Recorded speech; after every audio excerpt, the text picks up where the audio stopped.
Le terme nettoyer au Karcher est un terme qui s'impose. C'était il y a 20 ans. Nicolas Sarkozy, ministre de l'Intérieur, promettait de nettoyer la cité des 4000 au Karcher. Retour sur l'histoire de cette banlieue parisienne, emblématique de l'échec des politiques de grands ensembles. Qui est-ce qu'on met aux 4000 ? C'est les cas sociaux. C'est-à-dire qu'on met que des gens à problème entre eux, et après ça forme des ghettos, et après on vient se dire, regardez comment c'est pourri. Début des années 60, la France fait face à une crise massive de logement. À l'époque, à Paris, 42% de la population vit dans des habitats insalubres, surpeuplés, voire des bidonvilles. Pour répondre à l'urgence, l'État lance plus de 200 chantiers de logements collectifs en périphérie des grandes villes. On les appelle les grands ensembles, on les appelle aussi les villes dortoirs.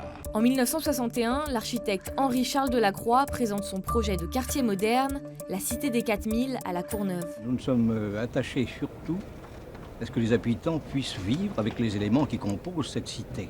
Nous avons créé, pour les jeunes surtout, certains éléments dans les jardins qui permettront de les occuper totalement. La Courneuve qui a à l'heure actuelle combien d'habitants ? 16 000 habitants. Et qui va devenir une cité de combien d'habitants ? 36 000 habitants. En 1964, les 11 barres d'immeubles sont achevées.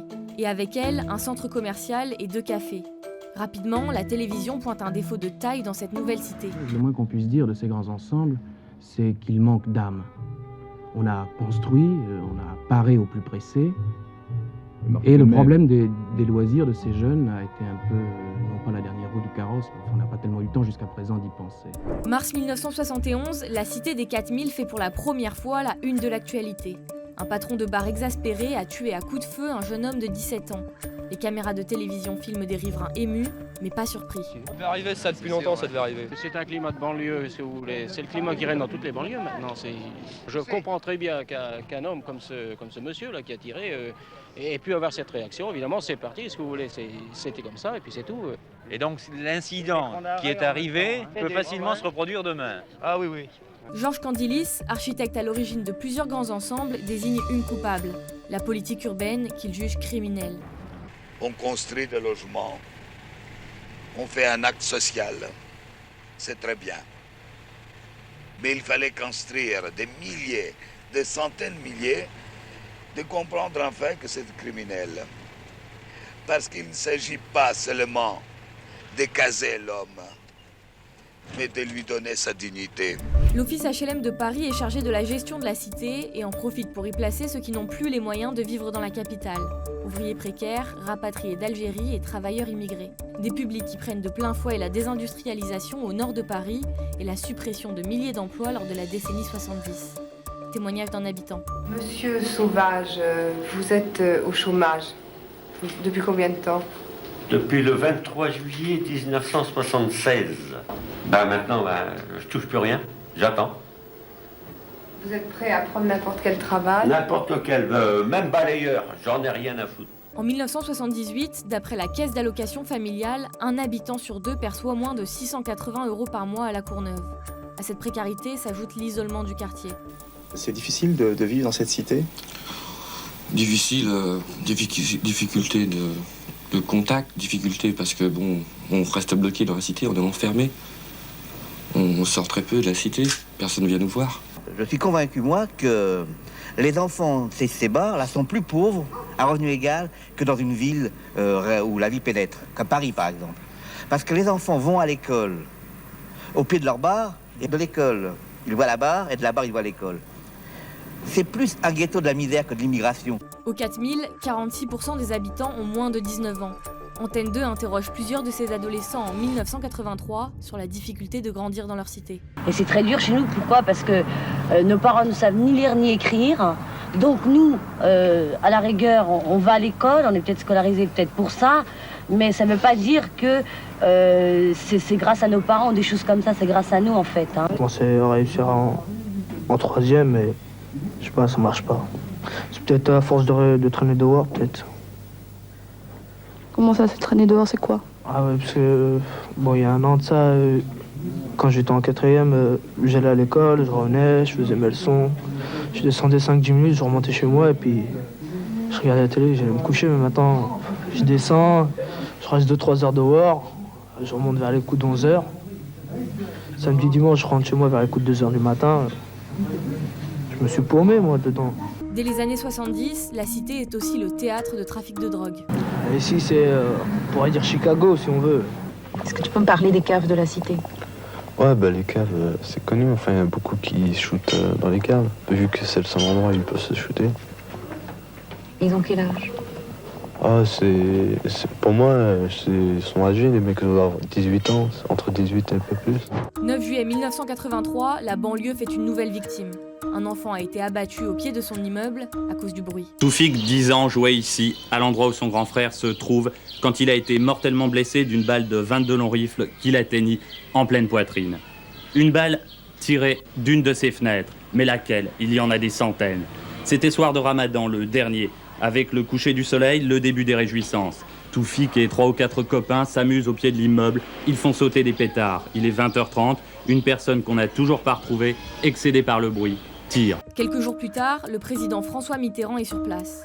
Un journaliste lui pose alors la question: faut-il détruire ces grands ensembles? Détruire? Non, pas détruire. Il peut arriver, cela s'est fait, vous le savez, en province, que l'on détruise pour réduire l'excessif entassement. Mais je crois qu'il faut, c'est l'expression consacrée, réhabiliter. Tout cela nécessite un effort de reprise en main que j'ai décidé d'entreprendre. En 24 heures, un accord politique est trouvé. La ville de Paris cède la cité des 4000 à La Courneuve qui pourra enfin se charger de sa réhabilitation. Elle commence avec l'implosion de la barre de Bussy en 1986, non sans une certaine émotion. Bravo, une chute au mètre près, une première européenne pour un tel bâtiment. Ça fait quelque chose qui s'en va, 2 mois quoi. Vous auriez préféré la garder? Bah ouais, quand même, j'ai passé toute ma jeunesse quoi dedans. C'est la première barre à tomber, de nombreux autres suivront partout en France.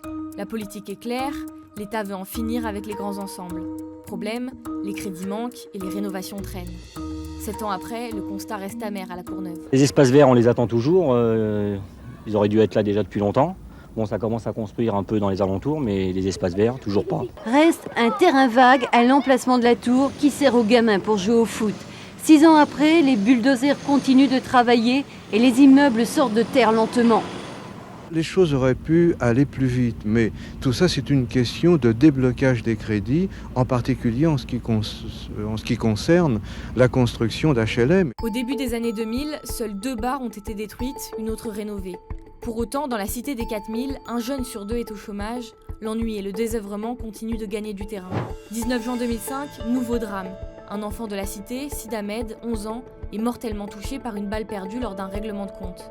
Le lendemain, Nicolas Sarkozy est sur place, c'est la première fois qu'un ministre de l'Intérieur se rend dans le quartier. D'abord, on va arrêter les auteurs, ces assassins, quel que soit leur âge et leur situation. C'est à mon sens une affaire d'heure. La deuxième chose, c'est que les habitants de la cité des 4000 ont, comme les autres habitants de France, le droit à la sécurité. On va donc nettoyer, au propre comme au figuré, la cité des 4000. Son discours est rodé, mais Nicolas Sarkozy a dû mouiller sa chemise pour convaincre les jeunes de La Courneuve, et ce ne fut pas facile. C'est la vérité. Il faut essayer de trouver des solutions. C'est la vérité. Eh bien, je suis là pour trouver une solution. Profitez du fait que je sois là. Mais parce qu'il y a un mort, voilà. Vous profitez de la misère. parce que non, vous profitez de la misère des gens, alors. Une déclaration du ministre en particulier, faite aux parents de la victime et rapportée dans la presse, provoque l'indignation dans la banlieue. Dès demain, on va nettoyer au Karcher la cité des 4000. On y mettra les effectifs nécessaires et le temps qu'il faudra, mais ça sera nettoyé. Une dizaine de jours plus tard, Nicolas Sarkozy est de retour dans la cité pour s'en expliquer. L'accueil est froid, il s'y attendait. Cela ne dissuade pas Nicolas Sarkozy. Il fend la foule et part en contact. C'est-à-dire, tu viens le dire. Viens le dire, s'il y a quelque chose à dire. Et le ministre de l'Intérieur persiste et signe. Le terme nettoyer au Karcher est un terme qui s'impose. Parce qu'il faut nettoyer cela. Le mot nettoyer. Et alors, excusez-moi, mais nettoyer, on n'est pas des animaux. Pour la police, je viens aujourd'hui pour la prévention et pour les jeunes. On va pas me le reprocher. Je pense plus que c'est un coup médiatique plutôt qu'autre chose, quoi. Et je pense qu'il vise plus 2007 que la Courneuve, quoi. Nicolas Sarkozy annonce augmenter les effectifs de police dans la cité, les opportunités d'emploi pour les jeunes et les subventions aux associations. 5 ans plus tard, le climat n'a pas changé à La Courneuve, mais la formule de l'ex-ministre de l'Intérieur est restée dans les mémoires. Écoutez, quand le président de la République est passé à La Courneuve, il a dit on va nettoyer les 4000 au Karcher. Ah, qu'est-ce qu'il a fait pour les jeunes? Rien. Le quartier continue de se restructurer lentement. Sur les 11 barres construites en 1964, seules 3 sont encore debout aujourd'hui. La prochaine démolition est prévue pour 2028.